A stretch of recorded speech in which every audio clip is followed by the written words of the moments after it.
The rain hadn't stopped for 3 days. I remember that because I kept checking the weather app on my phone, watching the percentage climb, 87%, 91, 90%, like it was counting down to something. Like the sky knew what was coming before I did. It was a Tuesday, mid-October, the kind of afternoon where the light comes through grey and makes everything look like it's underwater. I was sitting in our apartment, mine and Daniel's, watching him work. He had his noise-cancelling headphones on, the good ones I'd saved up for last Christmas, and his fingers were moving across the keyboard in that particular rhythm that meant he was deep in the code, lost in it, happy.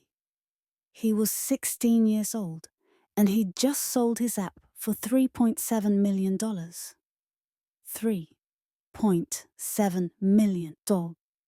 I still couldn't say it out loud without feeling like I was lying.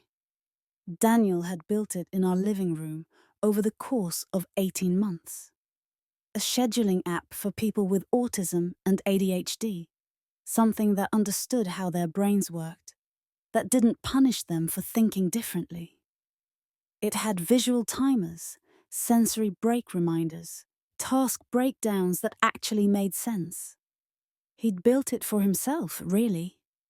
And then other people found it, thousands of them, then tens of thousands.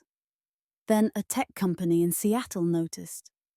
I was 26 years old, working 2 jobs, one as a legal assistant, one bartending on weekends. And suddenly, my little brother had more money than I'd earn in a lifetime. Our lawyer, Patricia Chen, a sharp woman in her 50s, who specialized in disability rights and tech contracts, had helped us set everything up properly. Trust funds, investments, protection. We thought we'd covered everything. We thought we were safe. Then the doorbell rang. I wasn't expecting anyone. Patricia wasn't scheduled to visit. Daniel's therapist came on Thursdays. I walked to the door, still holding the coffee mug I'd been nursing for an hour, and looked through the peephole. A woman stood there. Blonde hair. Professionally styled. Expensive coat, the kind with a designer label you could spot from across a room. Behind her, slightly to the left, stood a man in a suit carrying a briefcase. I didn't recognize her immediately. That's what 10 years does. It sands down the edges of a face, softens the details, turns a person into more of a feeling than a memory. But then she smiled. That particular smile. The one that never reached her eyes. And my stomach dropped like I'd missed a step in the dark. My mother. I stood there with my hand on the doorknob, frozen. My first instinct was to not open it, to pretend we weren't home, to protect Daniel from whatever this was. But she knocked again. 3 sharp raps. Authoritative. Mira? Her voice came through the door, muffled but unmistakable. I know you're there. I can see the shadow under the door. We need to talk. I opened it. She looked good. That was the first thought that hit me, and I hated myself for thinking it. She looked healthy, rested, like the last decade had been kind to her in ways it hadn't been to us. Hi, sweetheart. She said it like she'd seen me yesterday. Like there wasn't a 10-year canyon between us. I didn't move, didn't smile, just stood there in the doorway, blocking the entrance to our home. The home she'd never seen, never asked about, never wanted to know existed. What are you doing here? Can we come in? She gestured to the man behind her. This is Robert Westmore. He's my attorney. We have some matters we need to discuss. Legal matters about Daniel. My grip tightened on the door. Daniel's fine. We're fine. You don't need to worry about him. I'm not worried about him, Mira. I'm here because I have rights. Parental rights. She said it calmly, like she was ordering coffee. I think it would be better if we discussed this inside.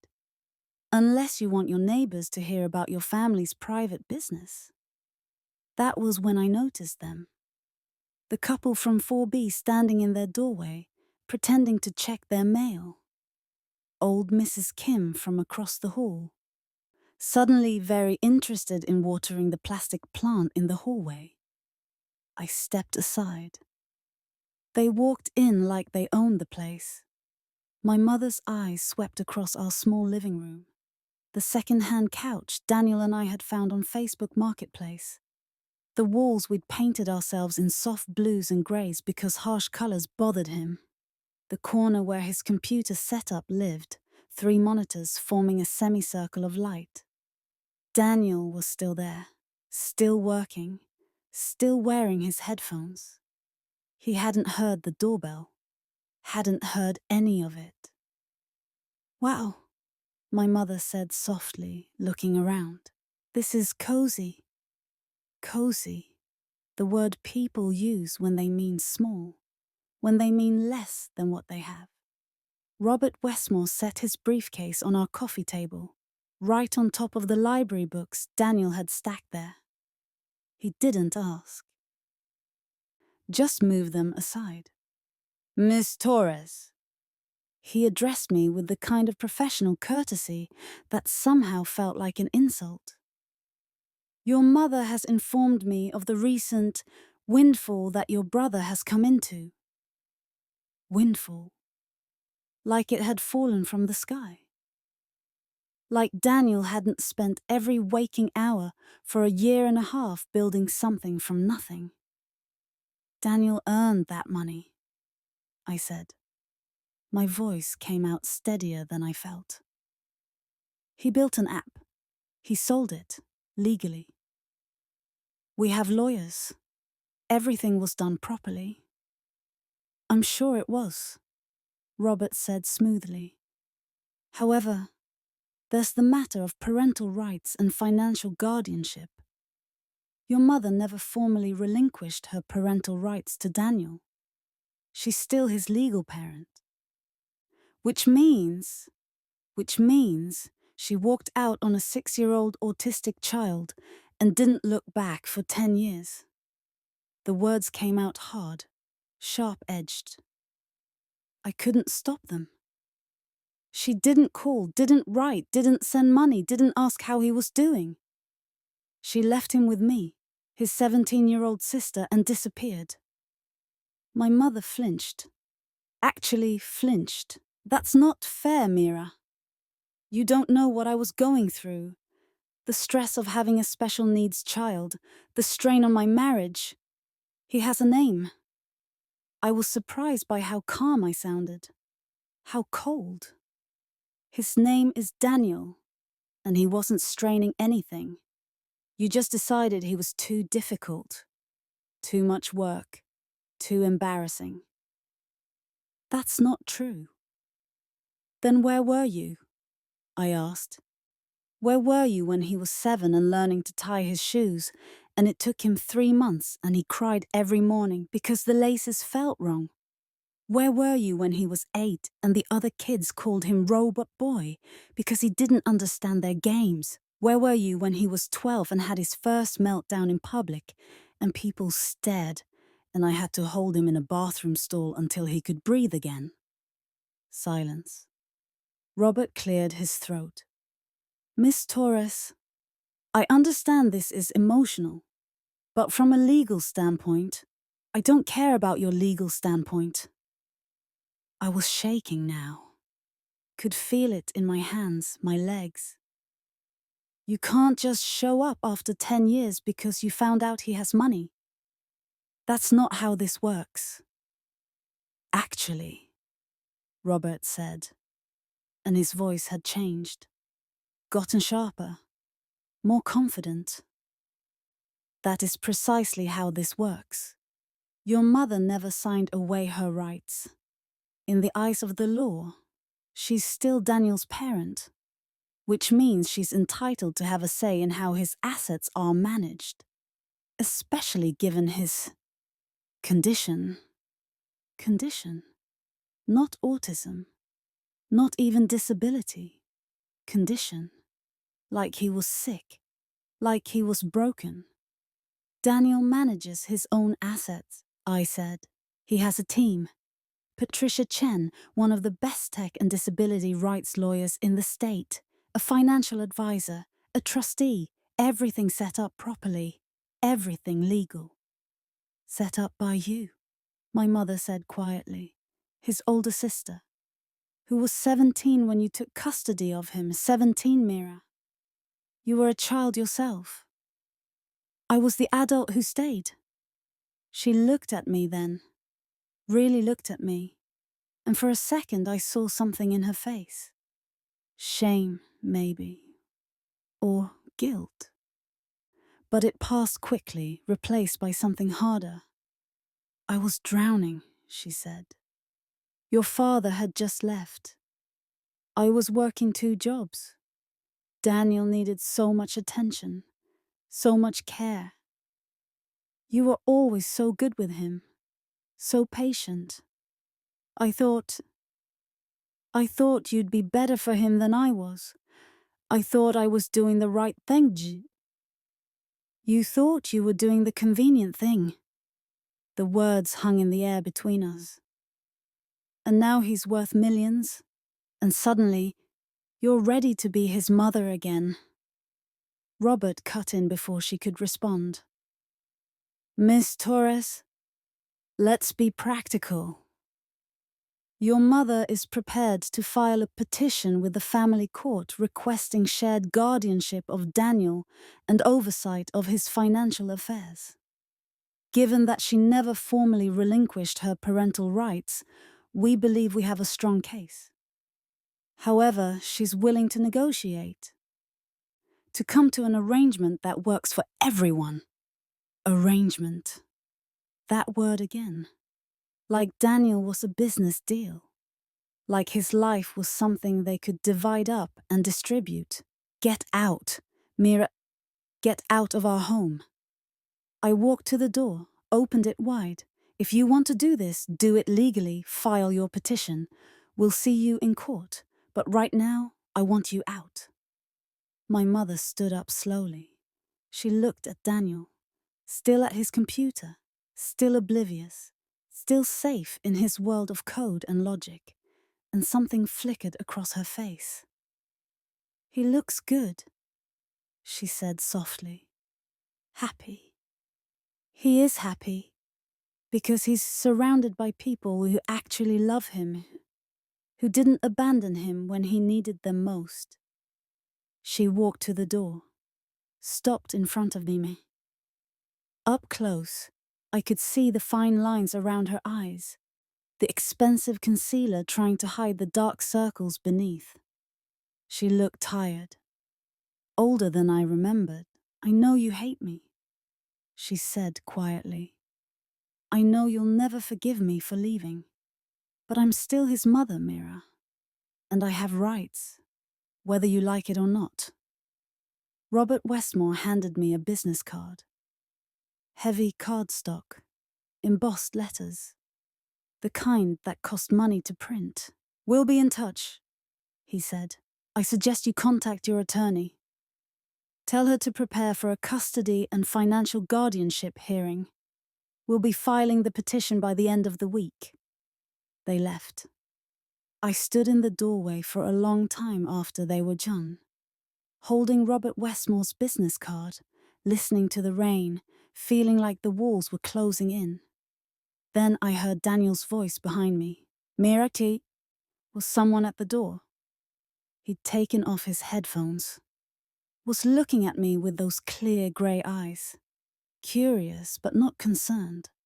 He hadn't seen her, hadn't heard any of it. I turned around, tried to smile. Just a couple of salespeople. Nothing important. He nodded, accepted it, went back to his code. I stood there watching in him, my little brother who wasn't so little anymore, who'd built something extraordinary, who'd finally found his place in the world, and felt the cold weight of fear settle in my chest. She was going to take him from me. Patricia Chen's office was on the 14th floor of a building downtown, all glass and steel and expensive views. I'd been there a dozen times over the past year, but never for something like this. I sat across from her desk, the same desk where we'd signed the contracts for Daniel's app sale, where we'd set up his trust fund, where we'd planned out his future. It was Tuesday morning. 5 days since my mother had appeared at our door. 3 days since Robert Westmore had filed his petition with the family court. Patricia read through the documents in silence. She had her reading glasses on, the ones she only wore when she was dealing with something serious, and her jaw was tight. Finally, she looked up. "This is bad." I'd been expecting her to say something reassuring, to tell me we'd fight this, that we'd win. Instead, she said the two words I'd been terrified of hearing. "How bad?" My voice came out smaller than I intended. She took off her glasses, rubbed the bridge of her nose. "Your mother never formally relinquished her parental rights. That's documented. Court records show you were granted temporary custody when you were 17, but it was never made permanent. No adoption, no termination of parental rights. In the eyes of the law, she's still Daniel's legal parent. But she abandoned him. She left for 10 years. I know, and that matters. But abandonment is harder to prove than you'd think, especially when there's no documented case with Child Protective Services. She can argue she was staying away because she thought it was best for Daniel, that she believed he was thriving in your care, that she didn't want to disrupt his life. That's bullshit. I agree, but it's believable bullshit. Patricia leaned back in her chair. "Mira, I need to be honest with you. They have a case, not a great case, but a case. And Robert Westmore is good. Really good. He specializes in this kind of thing: wealthy families, custody disputes, financial guardianship. He knows how to play the system." I felt like I couldn't breathe. "So what do we do?" "We fight. We document everything. Every single interaction you've had with Daniel for the past 10 years. Every therapy session you took him to. Every IEP meeting you attended. Every doctor's appointment. Every school conference. Every midnight meltdown you helped him through. We build a case that shows you've been his primary caregiver, his advocate, his parent in every way that matters." "But will it be enough?" Patricia was quiet for a long moment. "I don't know." The words sat between us like a physical thing, heavy, undeniable. "There's another issue," Patricia said carefully. "The money. $3.7 million is a lot of money. And Daniel is 16, autistic, and has never had a formal legal guardian appointed by the court. Your mother's attorney is going to argue that Daniel needs proper oversight, that he's vulnerable to exploitation, that the money needs to be managed by a court-appointed guardian or conservator. I'm not exploiting him. Everything is set up in his name and in trust for his future. I know that, but they're going to paint a picture. Young man with a disability suddenly comes into money. Older sister who's been struggling financially suddenly has access to those funds. I don't have access to his money." I was on my feet now. I haven't touched a single dollar. Everything goes through you, through the financial advisor. Everything is transparent. I know, Mira. But perception matters in court. And they're going to create a perception that you might not have Daniel's best interests at heart. That maybe his mother, despite her past mistakes, could provide better oversight now. Now that she's financially stable. Now that she's had time to heal and mature. I sat back down, feeling defeated. This is about the money. All of this is just about the money. Yes, Patricia said bluntly, but they'll never admit that. They'll frame it as concern for Daniel's well-being, his future, his protection. And the court will believe them. The court will consider everything, including the fact that your mother is his biological parent with legal rights that were never terminated, including the fact that you were a teenager when you took custody, including the fact that Daniel now has significant assets that need managing. She paused. We might lose, Mira. I need you to be prepared for that possibility. The room felt too small, too quiet. I could hear the clock on Patricia's wall ticking, each second stretching out impossibly long. What happens if we lose? Best case scenario, they grant shared guardianship.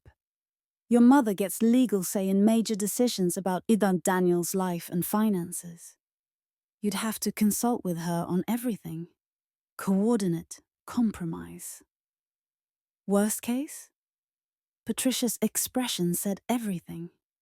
She could petition for full custody, argue that given her renewed stability and her biological relationship, Daniel would be better off in her primary care. You'd get a visitation, but... No. The word came out louder than I intended. No, that's not happening. I've raised him. I've been there for everything. She doesn't get to just take him because she showed up with a lawyer and a nice coat. I agree with you completely. But Mira, you need to understand the reality here. Family court is unpredictable. And parents, biological parents, have a lot of rights. Even parents who've made mistakes. Mistakes, and I laughed. But it came out bitter.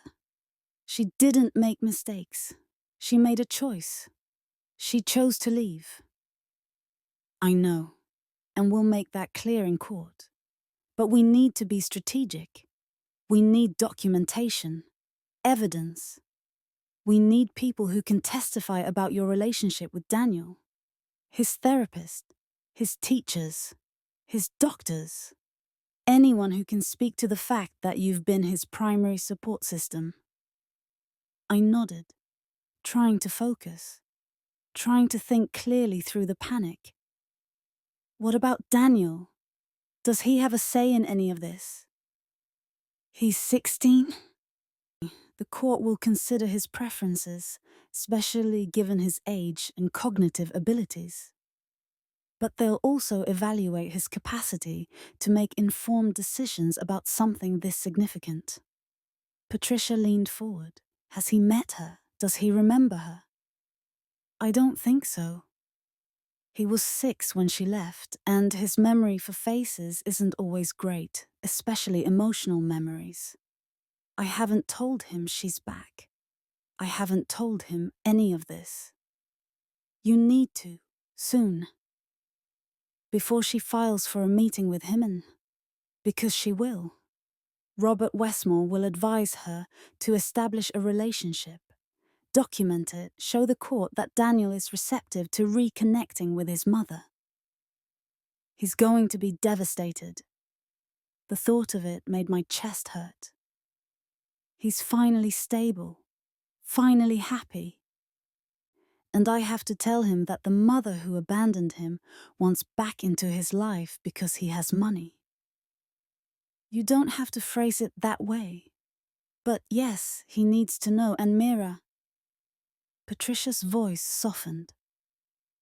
He needs to be prepared for the possibility that she might win, that things might change. You both do.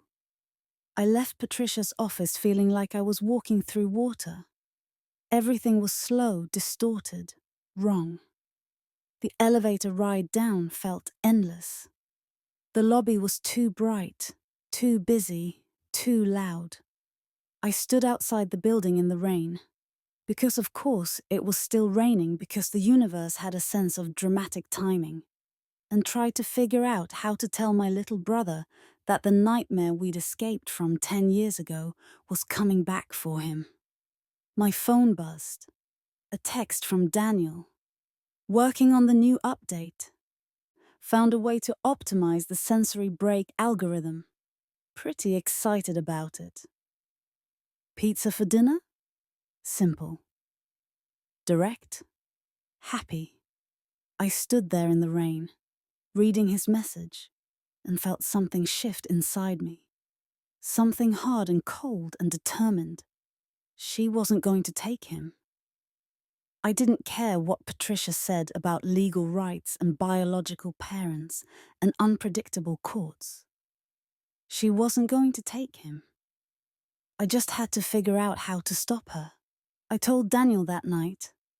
We were sitting on the couch, pizza boxes open on the coffee table, one of his favorite documentaries playing in the background.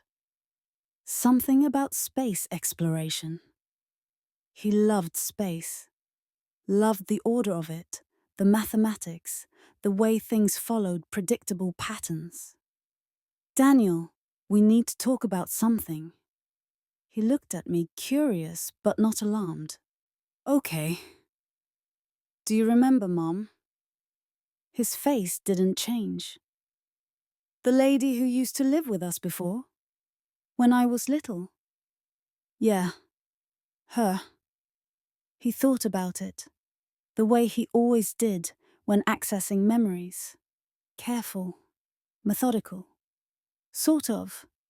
I remember you being there. And I remember someone else. But the face isn't clear. Why? She came to see us. Last week, when you were working on your code. Oh, he processed this. Why didn't she say hello? Because I asked her to leave before you saw her. Yeah. Why? This was the part I'd been dreading. Daniel operated on logic, on clear cause and effect, trying to explain the emotional complexity of abandonment and sudden return and financial motivation was going to be difficult. Do you remember that we talked about how your app sold for a lot of money? I started carefully. $3.7 million. Yes.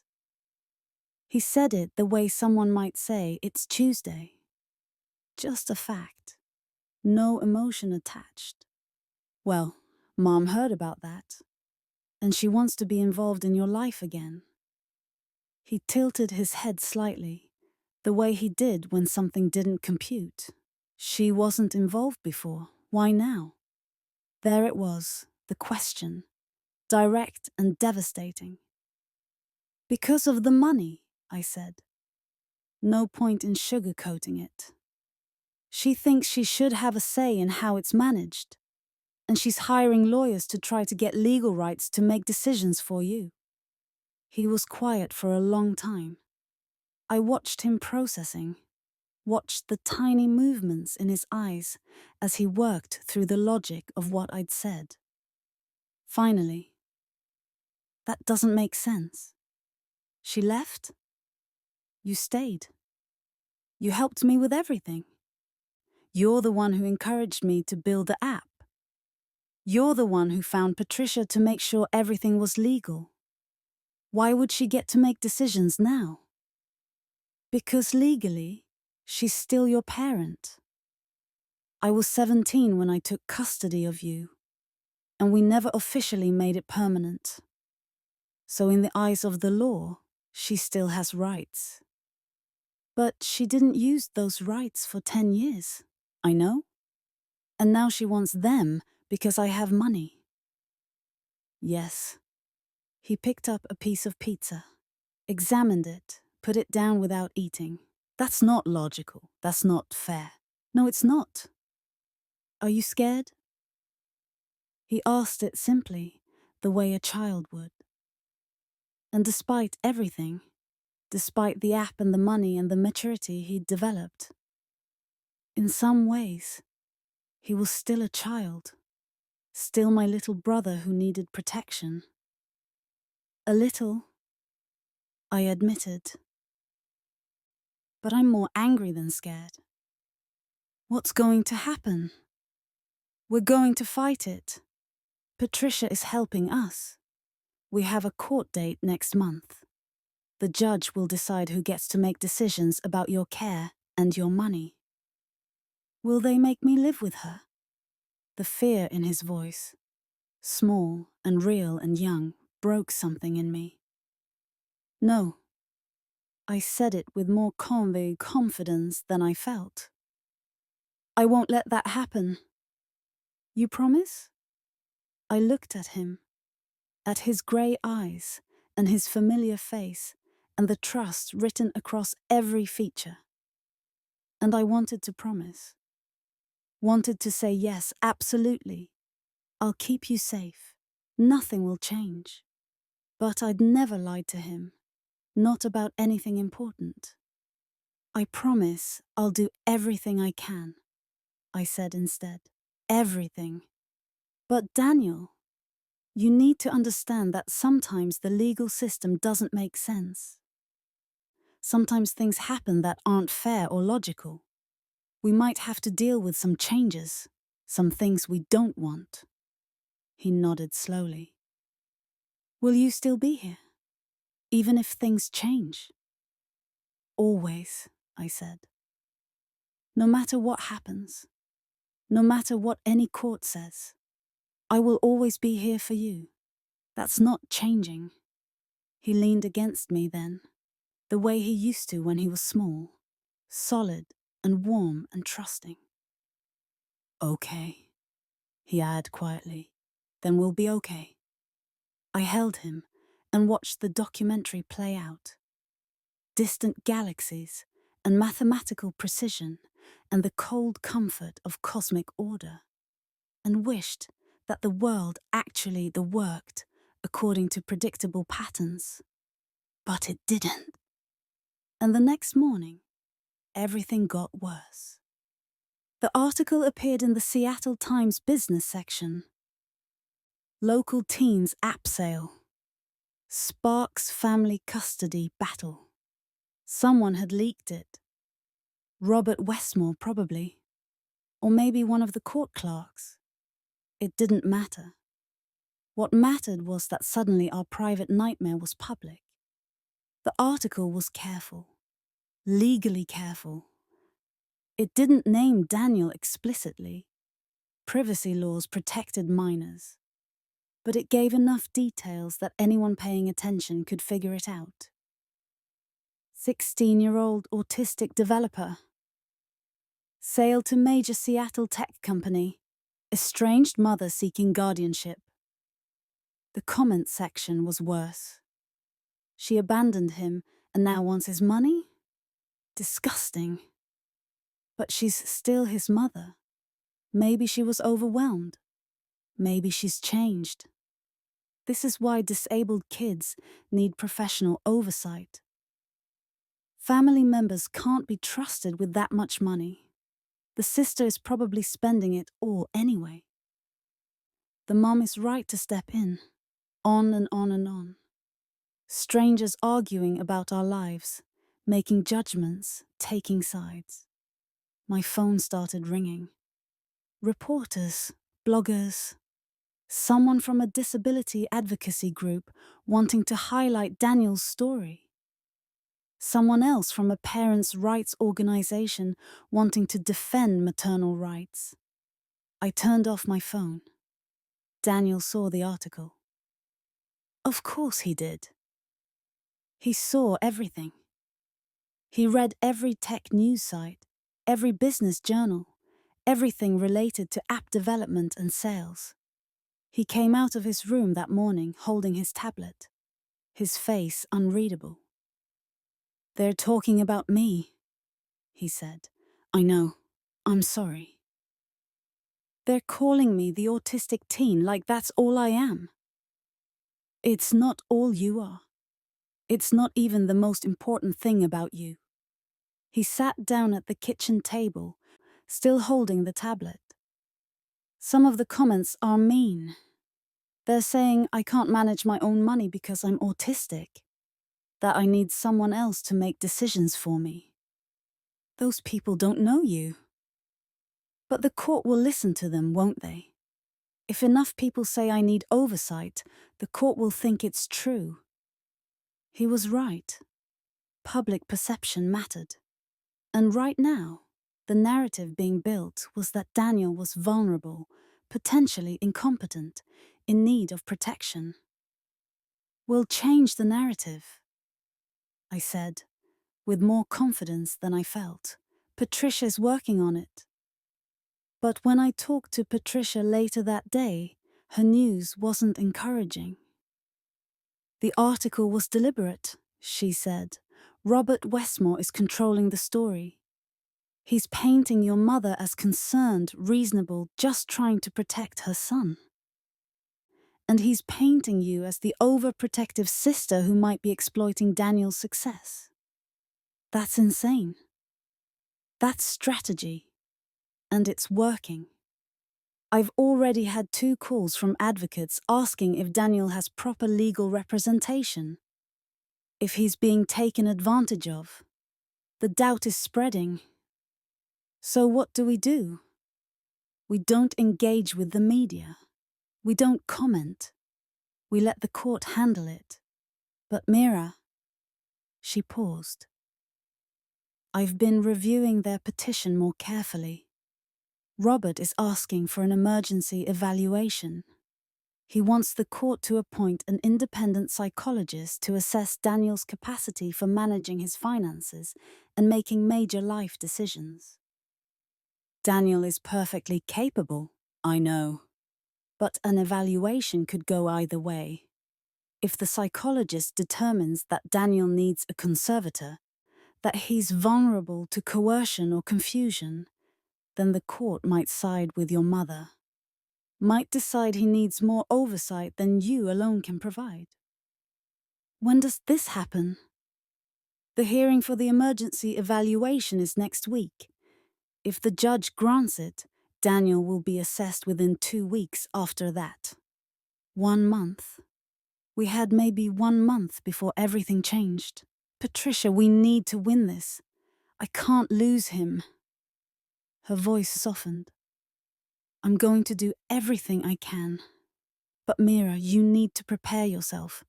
And you need to prepare Daniel. This might not go the way we want." I spent the rest of the day looking at backup plans. Apartments I couldn't afford. Cities where I didn't know anyone.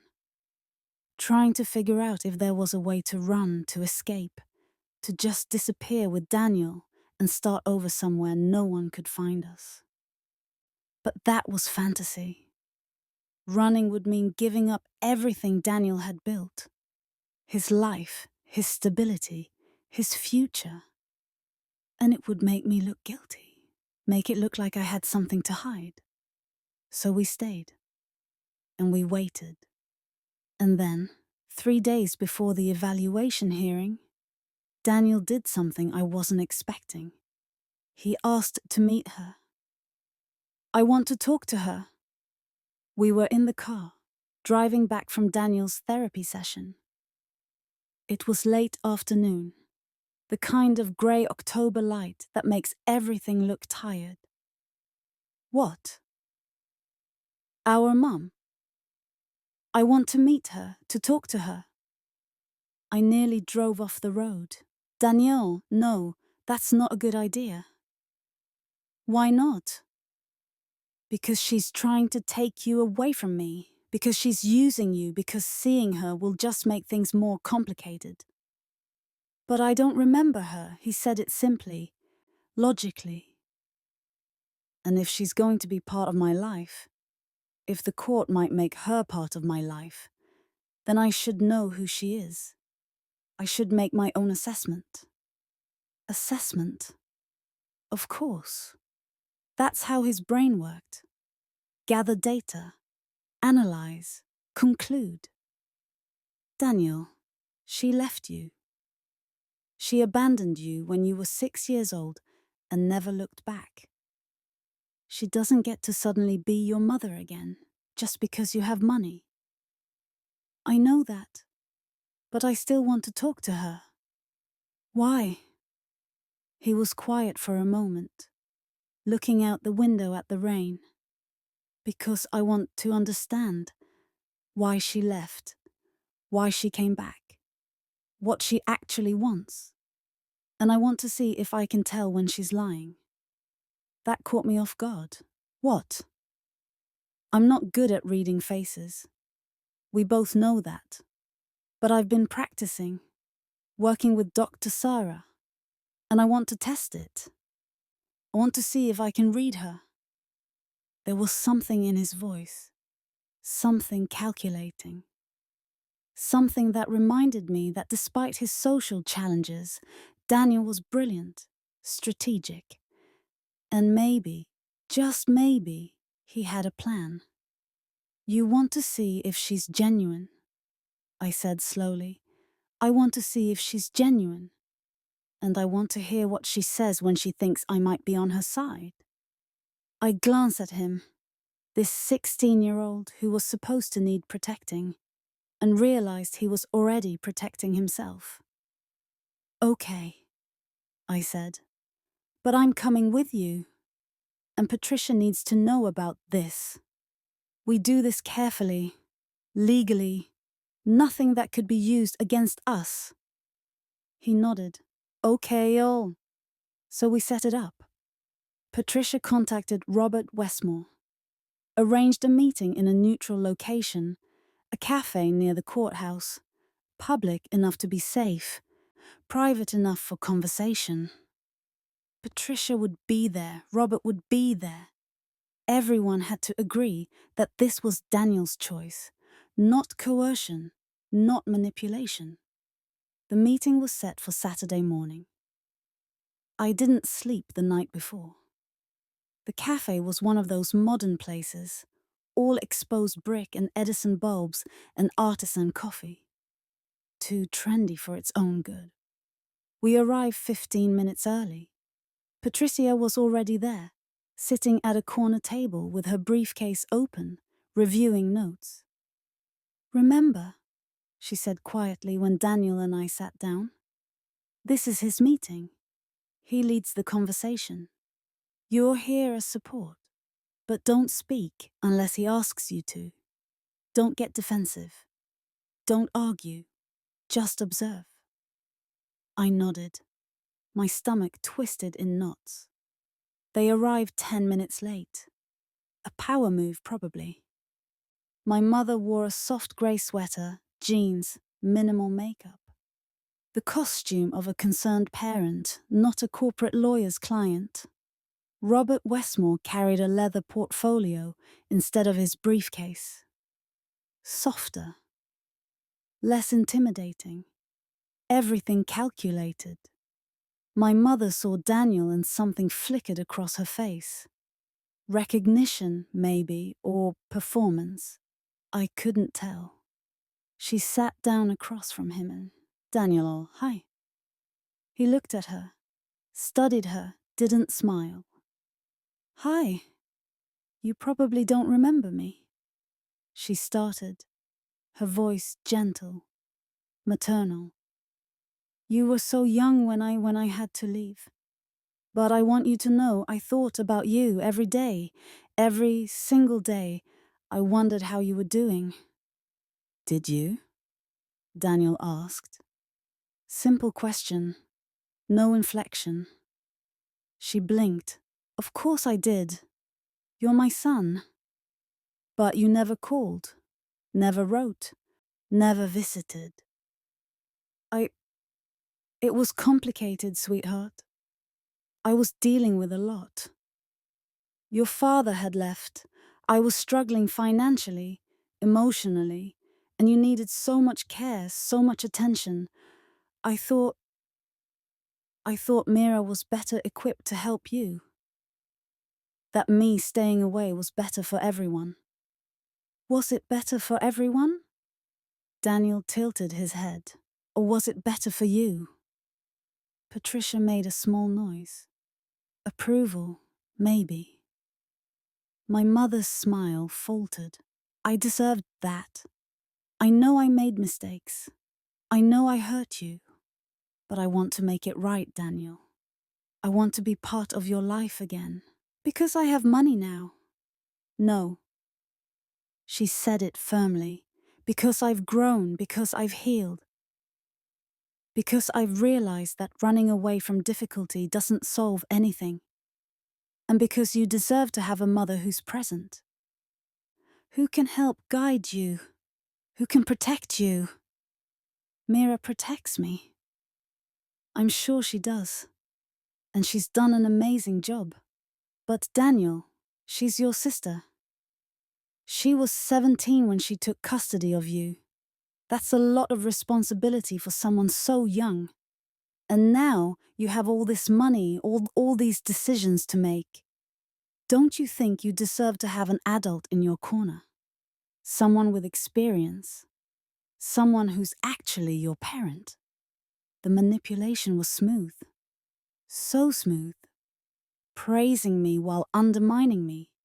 Acknowledging her mistakes while repositioning herself as the solution. Daniel was silent for a long moment. Then he said something that made everyone at the table freeze. Do you know what an IEP is?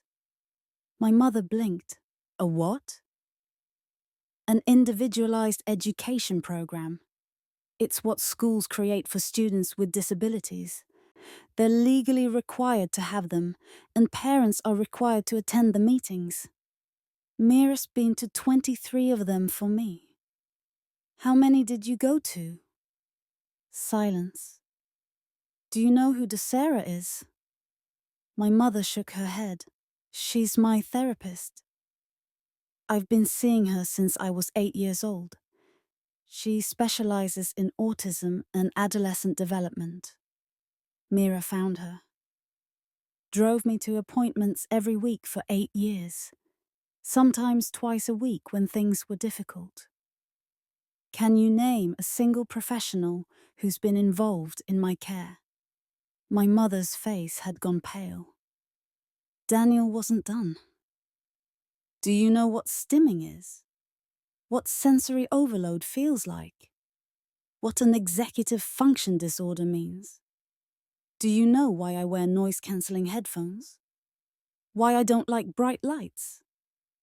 Why some textures make my skin feel like it's burning? Daniel, do you know anything about me? He asked it calmly, curiously, like he was genuinely asking. Not about autism in general. Not about what you've read online in the past few weeks preparing for this meeting. About me specifically, what I like, what I hate, what I'm good at, what I struggle with. The silence stretched out. I thought so, Daniel said quietly. You don't know me. You never bothered to learn. And now you want to be my mother again, because I have money. Because you think you can take care of me better than Mira. He looked directly at her, his grey eyes steady. But you can't. Because taking care of someone isn't about biology. It's about showing up. And you never did. I felt tears burning behind my eyes. Pride and pain and fierce protective love. My mother was crying. Actual tears. Daniel, please. I know I failed you. I know I can't make up for the past. But I want to try. I want to be in your life. Not for the money. For you.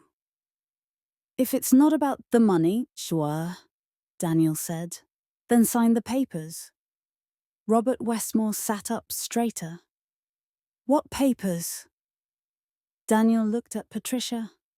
She reached into her briefcase, pulled out a document, slid it across the table. It's a formal relinquishment of parental rights, Patricia said. If you sign this, you legally give up any claim to custody, guardianship, or financial oversight of Daniel.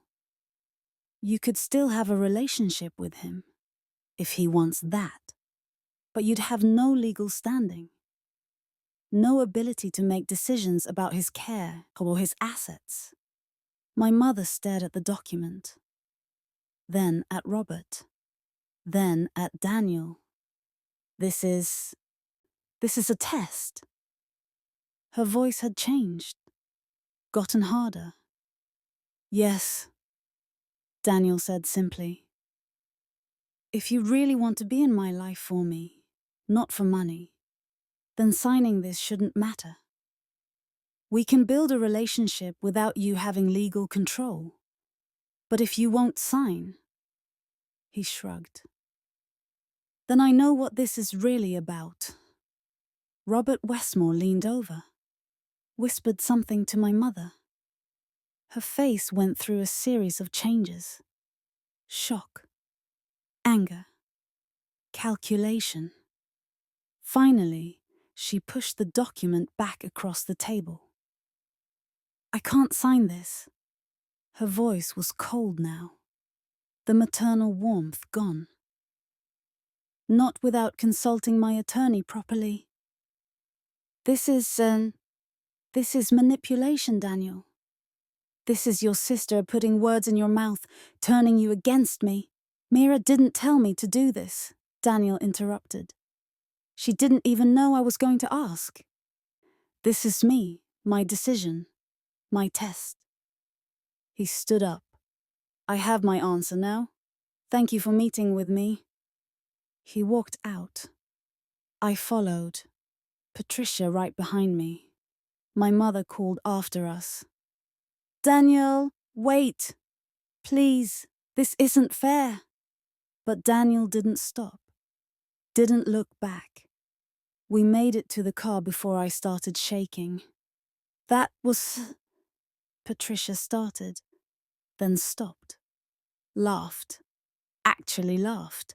That was brilliant. Absolutely brilliant. Daniel was buckled into the passenger seat, looking calm, almost satisfied. You planned that, I said. The whole thing. You planned it. I wanted to give her a chance, he said, to see if she was telling the truth. If she really wanted me for me. He looked at me. She wasn't. She didn't. You're sure? I'm sure. When I asked her to sign the papers, her face changed. Everything changed. All the warmth, all the gentle mother act. It disappeared in 3 seconds. That's not someone who loves you. That's someone who's acting. I wanted to hug him, wanted to cry, wanted to celebrate and mourn all at once. What happens now? Daniel asked, looking at Patricia. She was still smiling. Now we go to court with a very clear demonstration that you're capable of making informed decisions about your own relationships, that you can assess manipulation, that you understand what's in your best interest. She started the car. You just did more for our case in 20 minutes than I could have done in a month of arguments. Good, Daniel said, because I don't want her anywhere near my life. And I definitely don't want her anywhere near my money. Simple. Clear. Decided. That's when I realized he'd been scared. The whole time, so. He'd been just as terrified as I was. But he'd done it anyway. The evaluation hearing was 3 days later. The courtroom was smaller than I'd expected. Wood paneling. Fluorescent lights. Rows of benches that looked like church pews.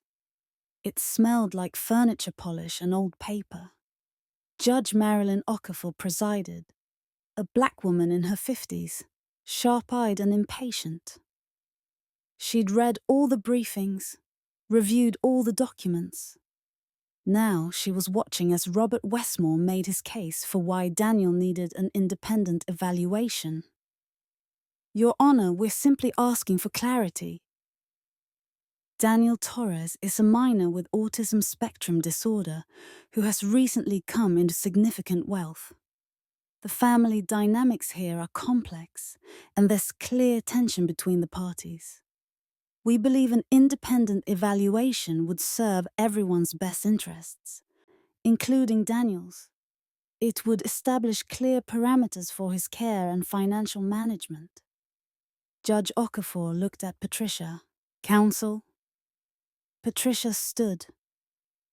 Your Honor, Daniel is 16 years old, highly intelligent, and has demonstrated consistent capacity for decision-making. He's been managing his own educational plans, his own business interests, his own therapeutic care for years. An evaluation at this point would be redundant and potentially harmful, subjecting him to unnecessary scrutiny and invalidation. He met with his mother 3 days ago. Robert interjected. A meeting arranged by his sister and her attorney. That meeting was confrontational and manipulative, designed to create a record that favors their position. The meeting was arranged at Daniel's request. Patricia corrected. He wanted to meet his mother. He wanted to understand her motivations, and he conducted himself with clarity and maturity throughout. Judge Okafor held up a hand. I've read the affidavits about this meeting. Both versions. They're predictably contradictory. She looked at the back of the courtroom. Is Daniel Torres present? Daniel stood up from where he'd been sitting behind Patricia. Yes, Your Honor. Approach the bench. He walked forward. I held my breath. Judge Okafor studied him. Mr. Torres, I'm going to ask you some questions. You can answer them however you'd like. No one else will speak while you're talking. Understood? Yes, Your Honor. Do you understand why we're here today? Yes. My biological mother is trying to get legal rights to make decisions about my life and my money. She wants the court to say I need oversight because I'm autistic. Miss Chen and Mira are arguing that I don't need oversight, that I can make my own decisions. Clear and accurate. Good. Judge Okafor leaned forward slightly. Who do you want making decisions about your life? Me, Daniel said, with advice from people I trust, like Mira, like Miss Chen, like Dr. Sarah, my therapist, people who actually know me. And your mother? Do you want her involved? No. Why not? Because she left me when I was 6 and came back when I had money. That's not a relationship. That's a business transaction. Judge Okafor's expression didn't change, but something flickered in her eyes. When you met with her a few days ago, why did you ask her to sign away her parental rights? To test her? To see if she really wanted a relationship with me or if she just wanted legal control. If she'd signed, we could have built something real. She didn't sign. He paused. So now I know what this is really about. Are you being pressured by your sister? By Miss Chen? Are they telling you what to say? No, Mira didn't even want me to meet our mother. She thought it was too risky. I insisted.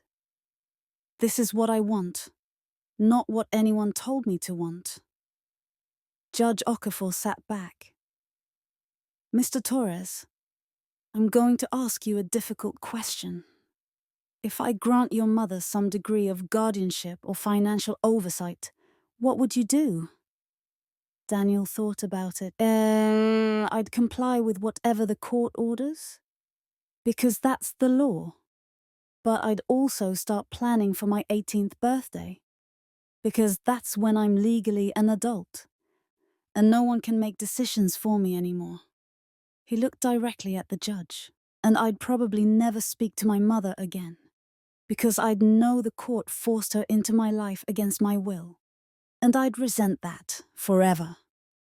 Silence in the courtroom. Judge Okafor nodded slowly. "Return to your seat, Mr. Torres." He walked back, sat down next to me.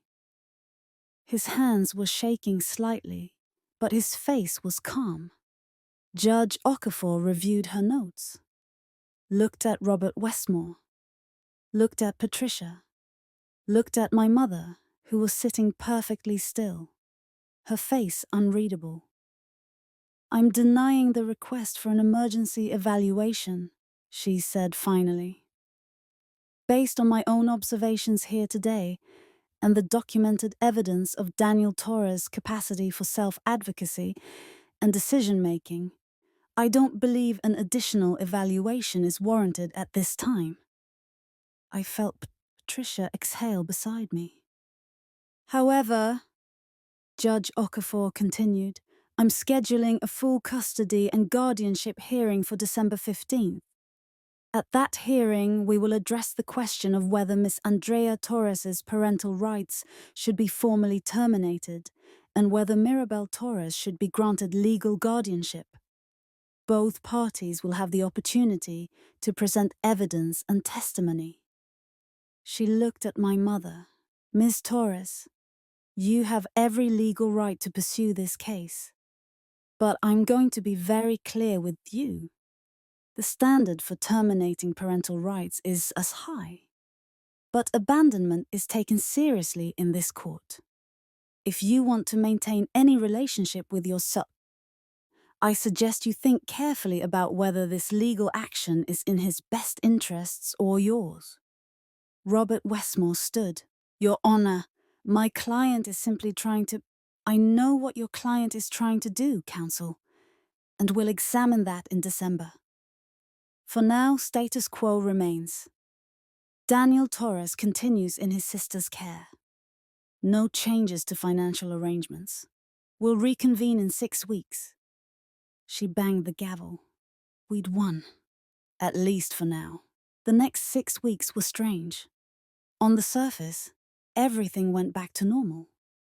Daniel worked on updates for his app. I went to my jobs. Patricia prepared for the December hearing.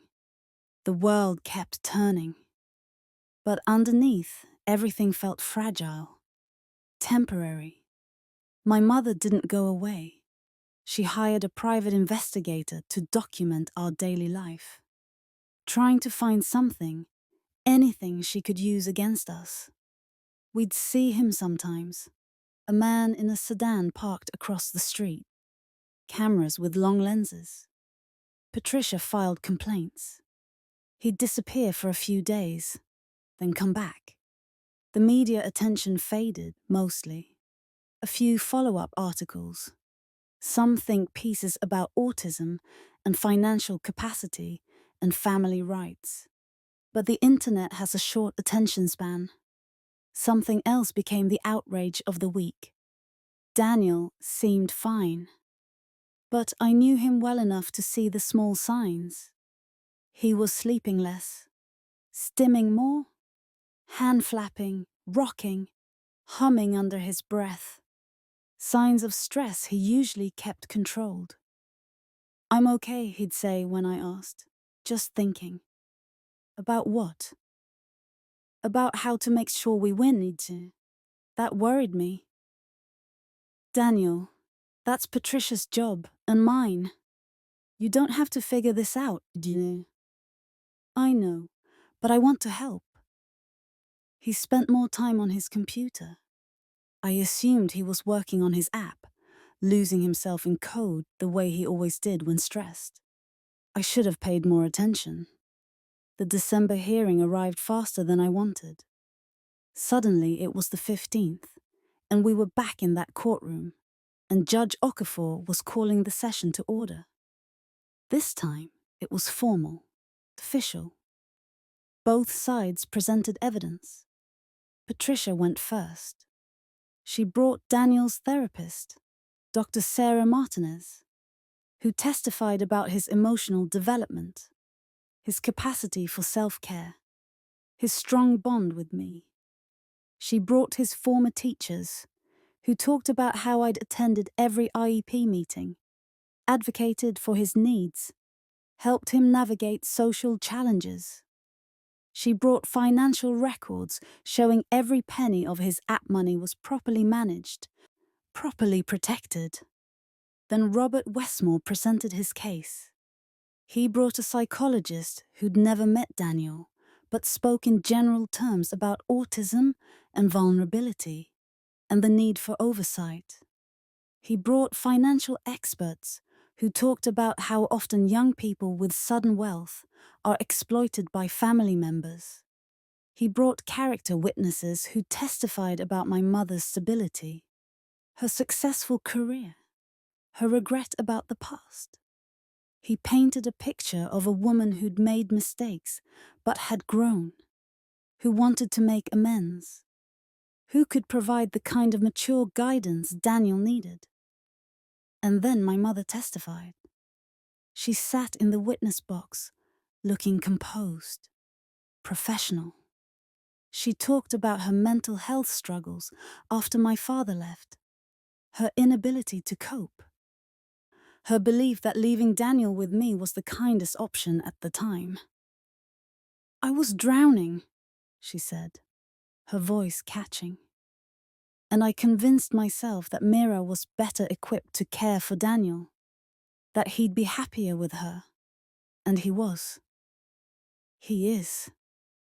She's done an incredible job. But, Robert prompted, but he's my son, and I've missed 10 years of his life. 10 years I can't get back. I don't want to take him away from Mira. I just want to be involved, to help, to make sure he's protected as he navigates this incredible opportunity he's been given. It was convincing. If I didn't know better, if I hadn't seen her face change in that cafe, hadn't heard the coldness in her voice when Daniel wouldn't cooperate, I might have believed her. Then it was our turn to cross-examine. Patricia stood. Ms. Torres, you said you've missed 10 years of Daniel's life. In those 10 years, how many times did you reach out to him? My mother shifted in her seat. I didn't reach out directly, but I thought about him. How many times? Patricia repeated. Phone calls, letters, emails, birthday cards. How many? None. But I was respecting Mira's role as his caregiver. Did you pay child support during those 10 years? No, but I was struggling financially. Did you ask about his welfare, his education, his medical care? I trusted that Mira was handling it. So you didn't check, didn't verify, didn't involve yourself in any way. Patricia let that hang. When did you first learn about Daniel's app sale? I saw an article online about local teen developers. When was that? Late September. And when did you contact your attorney about pursuing guardianship? October 1st. 6 days later. Patricia walked back to our table, picked up a document. Miss Torres, did you attempt to contact Daniel at all in September before learning about the money? No. Did you send him a card on his 16th birthday? July 23rd? No. Did you reach out to him for any reason in 2024 before learning about his financial success? Silence. No, my mother finally said. Patricia nodded. No further questions. The day wore on. More testimony. More evidence. More arguments about capacity and rights and best interests. Finally, Judge Okafor called Daniel to testify again. He walked up calmly, sat down, looked directly at the judge. "Mr. Torres," she said, "I'm going to ask you one final time. After everything you've heard today, do you want your biological mother to have any legal rights regarding your care or your finances?" "No." "Can you explain why?" "Because she doesn't know me, doesn't understand me, doesn't love me, not really. She loves the idea of being connected to success, of having control over something valuable." He paused. "And because I already have someone who knows me, who understands me, who's been there for everything. Mira isn't just my sister. She's my parent, the only real parent I've ever had." I felt tears burning. "And if I ruled in your mother's favor?" Judge Okafor asked. "If I granted her some degree of guardianship?" "Then I'd wait until I'm 18, Daniel said simply. "And the day I turn 18, I'd legally emancipate myself from her completely. She'd never see me again, never hear from me, never be part of my life in any way." He looked at my mother. "If that's what you want, 2 years of forced legal control followed by permanent estrangement, keep fighting. But if you have any real love for me, if you have any actual interest in building a relationship, drop this case. Let me choose who's in my life. Let me choose when and how we connect." He turned back to Judge Okafor. "That's all I have to say." He returned to his seat. Judge Okafor was quiet for a long moment. "We'll recess for deliberation. I'll have my ruling in 1 hour." The longest hour of my life. We sat in a conference room down the hall. Me, Daniel, Patricia, waiting. Daniel had his headphones on, eyes closed, processing. Patricia was on her phone, texting someone, reviewing notes. I just sat there, feeling numb. When we were called back to the courtroom, my legs didn't want to work. Patricia had to touch my arm, remind me to breathe. Judge Okafor entered. Everyone stood. "Please be seated." She had papers in front of her, a typed ruling, official and final. "I've reviewed all the evidence presented in this case. Testimony from both parties. Documentation of Daniel Torres's capacity and care. The complex history of this family." She looked at my mother. "Ms. Andrea Torres, I want to be clear about something. The law does provide biological parents with significant rights. In many cases, even after absence or abandonment, courts will work to reunify families, to give parents second chances." My heart sank. "However," Judge Okafor continued, "those rights are not absolute. They must be balanced against the child's best interests. And in this case, Daniel Torres has demonstrated exceptional clarity about what his best interests are." She looked at Daniel. "You are 16 years old. In 2 years, you'll be a legal adult capable of making all these decisions yourself. And based on everything I've observed, your intelligence, your self-advocacy, your clear understanding of your own needs, I have no doubt you'll make sound decisions." She looked down at her ruling. "Therefore, I am granting the petition to terminate Andrea Torres' parental rights. Effective immediately, she will have no legal standing regarding Daniel Torres's care, education, medical decisions, or financial management." I heard a sharp intake of breath. my mother's. Furthermore, I'm granting Mirabel Torres full legal guardianship of Daniel Torres until he reaches the age of 18 or becomes legally emancipated, whichever comes first. This guardianship is comprehensive and final. Patricia grabbed my hand under the table, squeezed hard. Ms. Andrea Torres. Judge Okafor's voice was firm. You have the right to appeal this decision, but I want you to hear something first. She looked directly at my mother. Your son is brilliant, articulate, and capable. He has support, resources, and a bright future. The question you need to ask yourself is whether you want any part of that future. Because if you do, if you genuinely want a relationship with him, forcing it through legal action is not the path. Respecting his boundaries is. My mother was crying. Openly crying. This court is adjourned. The gavel came down. We'd won. The days after felt surreal. My mother filed an appeal. Of course she did.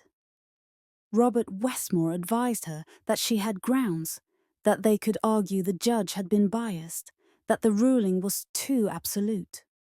But Patricia wasn't worried. Appeals take time, she said, usually 6 to 12 months. By the time it's heard, Daniel will be closer to 18. An appellate courts almost never overturn a family court decision this clear-cut. Especially not when the minor in question has expressed such a strong preference. So we're safe. You're safe. I wanted to believe her, wanted to relax into the victory, but I kept waiting for the other shoe to drop, for some new legal maneuver, some trap we hadn't seen. It never came. My mother withdrew her appeal 3 weeks later. Robert Westmore filed a notice with the court. Appellant withdraws appeal and waives all future claims. Just like that, it was over. I called Patricia immediately. Why would she drop it? What changed? There was a pause on the other end. I'm not sure I can tell you. Attorney-client privilege. Patricia? Another pause. Then, Daniel sent her something a week ago. I don't know what it was. He didn't go through me for this. But whatever it was, it convinced her to drop the case entirely. You should ask him. I found Daniel in his room, working on his computer as always. 3 monitors glowing, code scrolling. Daniel. He looked up, pulled off his headphones. Patricia said you sent Mom something. Something that made her drop the appeal. He nodded slowly. I did. What was it? He turned one of his monitors toward me, pulled up a folder. I spent the last 6 weeks doing research, background research, on Mum, on her finances, on her life. Daniel. I wanted to understand why she came back, what she really wanted. So I looked into everything. Public records, court filings, financial documents, social media, everything that was legally accessible. He opened a file. Did you know she got married again? Last year. To a man named Richard Holbrook. I didn't know that. Did you know Richard Holbrook filed for bankruptcy in 2023? That he owes over $400,000 in business debts? That he's being sued by 3 different creditors? My stomach dropped. Mom didn't come back because she missed me, Daniel said quietly. She came back because her husband is drowning in debt and my money could save them. She needed legal access to my assets to bail him out.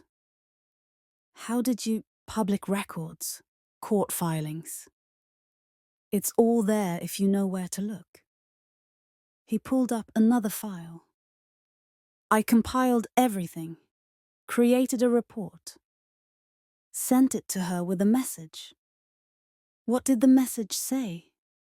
He pulled it up. Let me read it. I know why you're really here. I know about Richard. I know about the debts. I know this was never about wanting a relationship with me. I'm sending this to you privately. Just you. Not to the court. Not to the media. Not to anyone else. But if you continue the appeal, if you keep fighting, I'll release all of it. Every document. Every debt. Every lie. I will make sure everyone knows exactly what this was about. Drop the case. Leave her alone. And I'll keep your secret. Your son. Daniel, I stared at the screen. At this message from my 16-year-old brother, who'd just blackmailed our mother into disappearing from our lives. Daniel, this is strategic, he said. That's what this is. She was trying to manipulate the system, use her legal rights to steal my money for her husband's debts. I just showed her I could do the same thing. That I could expose her, that fighting me would cost her more than walking away. But she made her choice, Mira. She chose to see me as a resource instead of a person. So I showed her what happens when resources fight back. He looked at me with those calm grey eyes. Was I wrong? I didn't know how to answer that. Was it wrong? Maybe.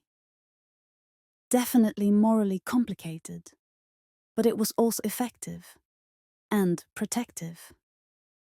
And brilliant in a cold, calculating way.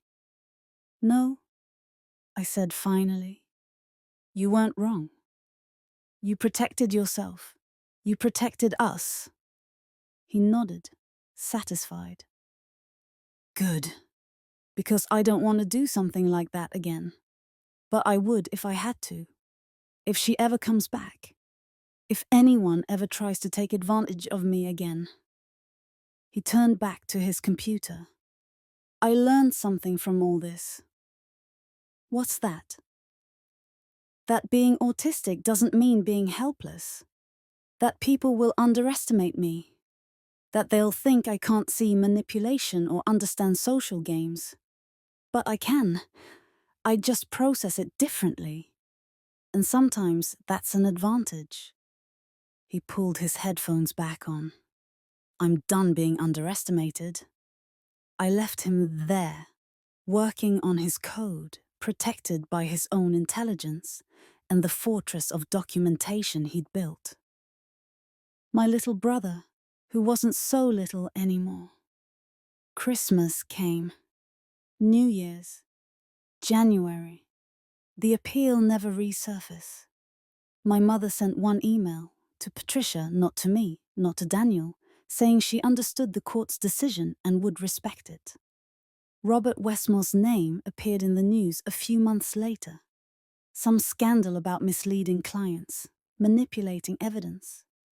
His law license was suspended pending investigation. Karma, maybe. Or just the world working the way it should. Daniel turned 17 in July. We celebrated quietly. Just him, me, Dr. Sarah, Patricia. Pizza and cake and a new mechanical keyboard Daniel had been wanting. One more year, he said, and I'll be a legal adult, completely independent. You'll always have me, I reminded him. Independence doesn't mean alone. He smiled. I know. The app continued to grow. The company that bought it offered Daniel a consulting position, helping design new features, guiding development. He accepted. Part-time, remote, accommodating his needs. He started taking community college classes, computer science, business, psychology, because he wanted to understand people better, understand why they do the things they do. Mom taught me something, he said once. She taught me that not everyone operates on logic, that some people are driven by desperation or greed or need. And understanding that, understanding what people really want, that's useful. You sound like you're planning to take over the world, I teased. He grinned. Maybe just a small part of it. It's been almost a year now since the court ruling. Since Judge Okafor terminated my mother's parental rights and granted me guardianship. Since Daniel blackmailed her into leaving us alone. We don't talk about her much anymore. She's become a story we tell when people ask. A cautionary tale about abandonment and greed and legal manipulation. But mostly she's just gone. Out of our lives. A closed chapter. Daniel is thriving, building a new app, mentoring other young developers with autism, speaking at conferences about neurodiversity in tech. He's become the person I always knew he could be, brilliant and self-assured and unapologetically himself. And me? I'm still figuring it out. Still working my jobs, though now I don't have to work quite as many hours. Daniel insists on contributing to our expenses, even though his money is protected. You took care of me, he says. Let me take care of you too. So we take care of each other, the way family should. Last week, something happened that felt like closing the circle. We were at a coffee shop, the same one where Daniel had confronted our mother, and a woman approached us. Mid-30s, professional, slightly nervous. Excuse me, she said. Are you Daniel Torres, the developer? Daniel nodded warily. I just wanted to say thank you. I'm a special education teacher, and I use your app with my students. The way you designed it, the visual timers, the sensory break reminders, it's changed how they manage their days. Some of them have told me they feel seen for the first time. That someone finally built something that understands how their brains work. Daniel's face did something I rarely see. He looked, moved, genuinely touched. That's what I hoped, he said quietly. That it would help people feel less broken, less different, just understood. Well, it does, and I wanted you to know that. What you created matters. You matter. She left. Daniel sat there for a long moment, processing.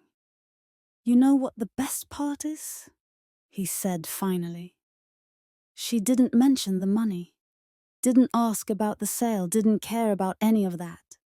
She just cared about what I built, what it does for people. That's because the money was never the point, I said. You built something because you wanted to help people like you. The money was just a side effect. I know, but for a while the money made everything complicated. Made people see me differently. Made Mom come back. He looked at me. I'm glad it's simple again. Just me and you and the work. Just us, I agreed. We sat there in the coffee shop, in the place where he'd confronted the woman who gave birth to him but never really became his mother. And I felt something settle in my chest. Peace, maybe. Or just the quiet certainty that we'd survived. That we'd fought for each other and won. That family wasn't about biology, or legal documents, or who showed up when it was convenient. Family was about who showed up when it was hard. Who stayed when things got complicated. Who fought for you when the world tried to use you. Daniel took a sip of his coffee. Black, no sugar, the same way every time. And pulled out his laptop. Want to see what I'm working on? He asked. Always. He turned the screen toward me. Lines of code, complicated and beautiful and entirely his own. It's a new app, he explained, for families, for siblings who become caregivers, for young people who have to grow up too fast because someone they love needs them. His eyes met mine. I want to help people like you, Mira. People who sacrifice everything for someone else, who don't get recognized or supported, or even acknowledged most of the time. I felt tears burning. Daniel, you saved my life, he said simply. When I was 6 and our mum left and the world was confusing and scary and too loud, you saved me. And I want to build something that might help other people do what you did, that might make it a little bit easier.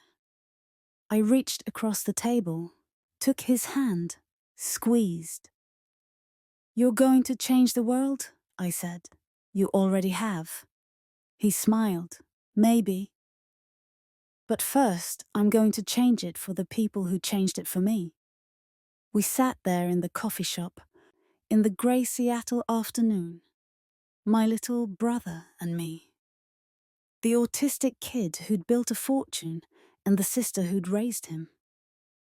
Two people who'd survived abandonment and legal battles and public scrutiny and come out the other side stronger, together. And that, I realized, was always the ending we were supposed to have. Not courtrooms or legal victories or money in the bank. Just this, just us. Just the quiet certainty that we'd fought for each other and won.